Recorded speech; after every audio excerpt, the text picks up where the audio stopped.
afternoon, everyone. My name is Kate Koch. I am a Management and Program Analyst with the Region 3 Multiple Award Schedule Solicitation Management Office.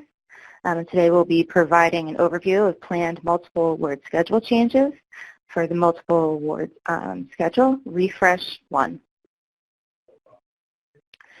So our agenda today, introductions and welcome. I will overview the disclaimer, and we will be providing an overview of the planned solicitation changes, including SIN updates, provision updates for SCP FSS 001 and SCP FSS 007, an overview of the second interim rule 2018 and 17 prohibition on contracting for certain telecommunications and video surveillance service or equipment update, also known as Section 889, as well as an overview of clause updates for this refresh.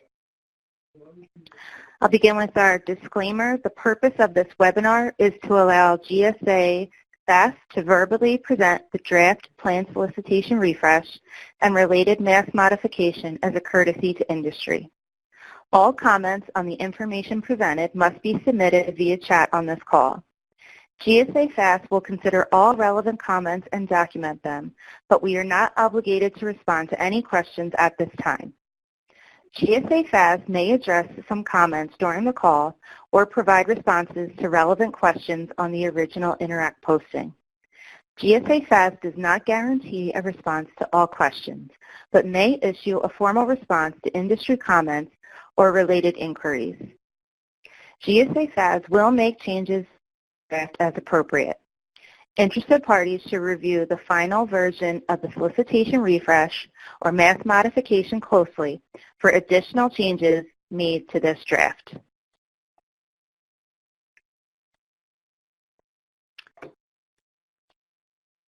So the purpose of this planned action is for the General Services Administration, FAS, is planning to refresh the multiple award schedule solicitation on or around January 15, 2020 to incorporate special item number, provision, and clause updates as outlined in the advance notice posting on Interact.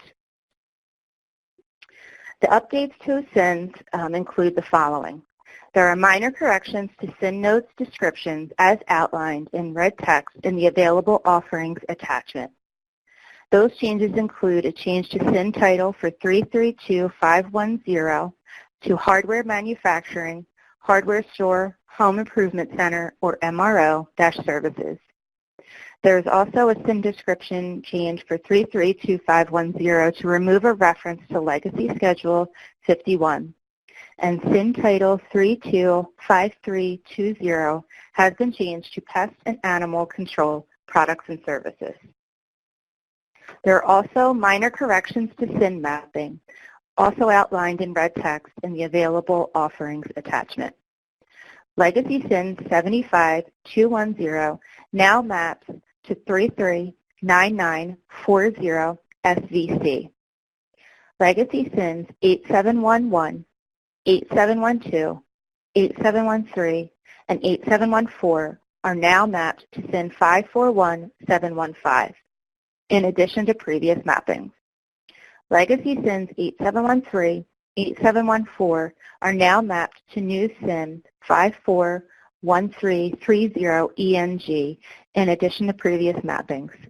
And Legacy SIN 871211 is now mapped to new SIN 541690 in addition to the previous mapping. And finally, final SIN updates are correction to the scope of SIN ANCRA or SIN ACRA, which is our Ancillary Repair and Alteration SIN. This now maps to the following 8 subcategories: Facility Supplies, Facility Solutions, Facility Services, Furniture Services, Machinery and Components, Industrial Products, Structures, and Logistical Services. With that, I will pass it on to Lisa Norgren from the Office of Policy Compliance. Thanks, Kate. Again, my name is Lisa Norgren. I'm a procurement analyst with the Office of Policy and Compliance, and I'm going to walk through several changes to the Consolidated Mass Offer instructions that will be implemented with the upcoming solicitation refresh. We'll touch on the updates to SCP FSS-001 instructions applicable to all offerers first. This slide highlights two changes that you'll find in Section 3 Price Proposal.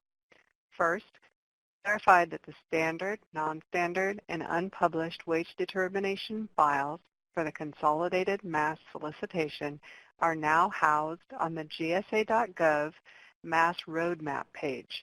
If you are navigating from the Mass Roadmap landing page, you'll need to click on Get Ready and then on Available Offerings and Requirements, and finally on Incorporated by Reference to access the wage determination files.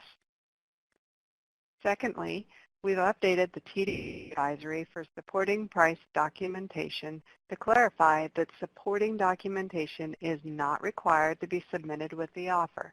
However, in accordance with GSAR 538.270-2, a CO or CS may request other than certified cost or pricing data if unable to determine proposed prices fair and reasonable based on the readily available data or market research.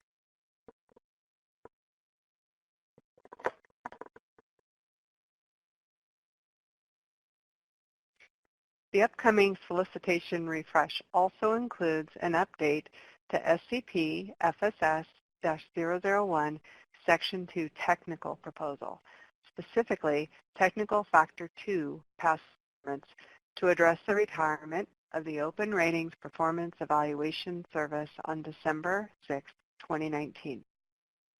The past performance technical factor was updated to reflect that multiple award schedule offerers must demonstrate a pattern of performance by 1, verifying in e-offer they have 3 or more CPARS assessment reports that meet the solicitation criteria outlined in paragraph A, or 2, submitting a list of customer references as outlined in paragraph C when the offer does not have CPARS assessments that satisfy the solicitation criteria. I do want to highlight that the instructions in paragraph B regarding open ratings performance evaluations will remain in the solicitation to accommodate offerers that ordered an open ratings past performance evaluation because they didn't have 3 or more CPARS assessment reports that meet the solicitation criteria. To address this situation, we did add the following advisory to paragraph B. Open Ratings is no longer accepting new orders for the past performance evaluations as of Friday, December 6, 2019.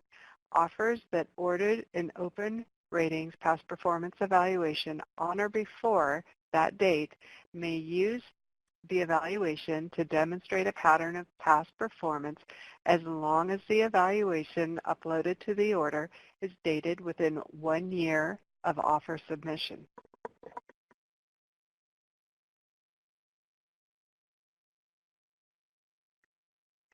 In addition to updating SCP FSS-001, we're also making some administrative updates to SCP FSS-007, which outlines special proposal instructions for the order level materials in. The updates are to ensure that the provision reflects the new clause implemented by GSAR Admin Case 2013-G502. Changes are limited to 3 clause numbers referenced in paragraphs B and I. The specific clauses renumbered by the admin case are special ordering procedures for the acquisition of order level materials, price reductions, and submission and distribution of authorized FSS schedule price list. That captures all the changes to the offer instruction provisions that will be implemented with the upcoming refresh. So I'll turn it over to Nicole to walk through the clause updates.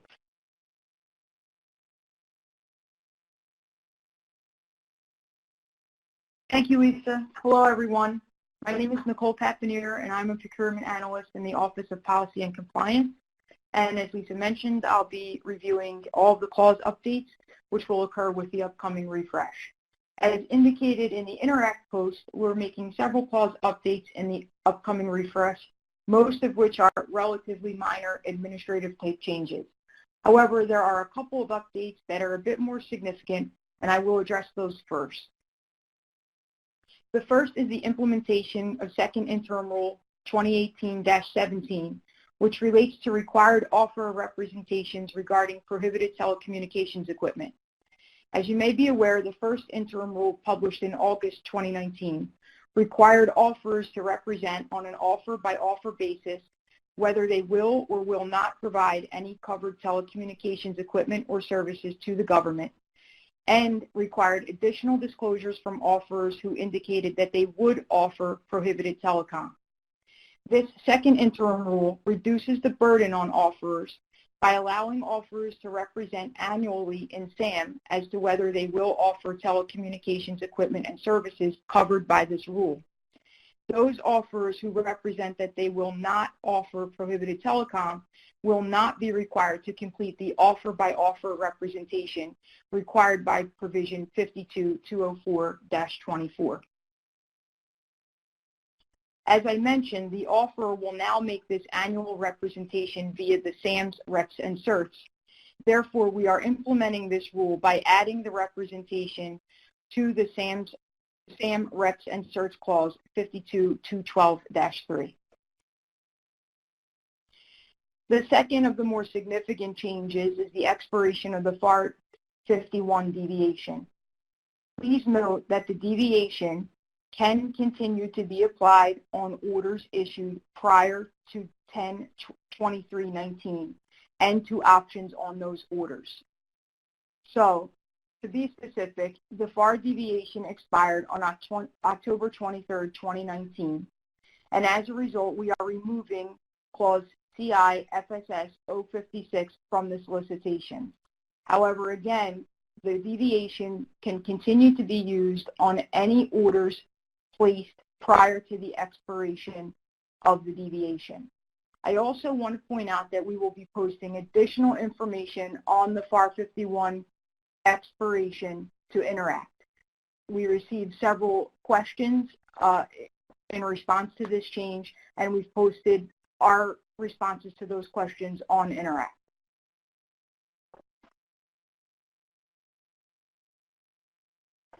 The next couple of slides present the updates that are more administrative in nature.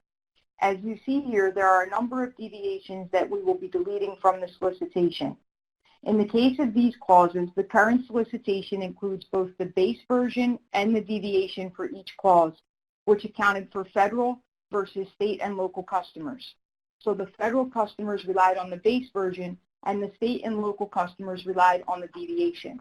All other elements of the clause were the same. We've determined that this is no longer necessary, and both sets of customers, federal and state and local, can rely on the base version of the clause. So we are deleting the deviations here and retaining the base versions already in the solicitation. The only exception to this is for clause 52216-18, where the base version is not already included in the current solicitation, and so we will be adding the base version and deleting the deviation for this clause. We're also making updates to GSAR clause 552.212-4. We've updated this clause to account for, or to clarify really, the government's right to terminate the contract. There was some confusion as to whether that right resided with the ordering activity or the government generally, and so we've updated that clause to clarify the government's right to terminate a contract for convenience. We also were planning to make additional updates to 3 additional clauses, 552.238-77, 552.238-82, and IFSS 600. The clause updates anticipated for those clauses involve removing references to the paper submission of price lists. We will be making those updates to those clauses in a future refresh, but we will not be making them for the January refresh. The final clause updates we'll be making for the January refresh are for clauses IFSS 40, GFSS 900C, and IFSS 106. We are updating those clauses solely to reflect that the industrial funding fee and sales reporting clause is now numbered 552-238-80. Each of those three clauses references the IFF clause, and we've updated those clauses to update the new number. That concludes all of the clause updates for the refresh. We've also received several questions on other topics beyond the expiration of the FAR 51 deviation, and we will be posting responses to those questions received to Interact, so please look out for those as well. And that will conclude the webinar.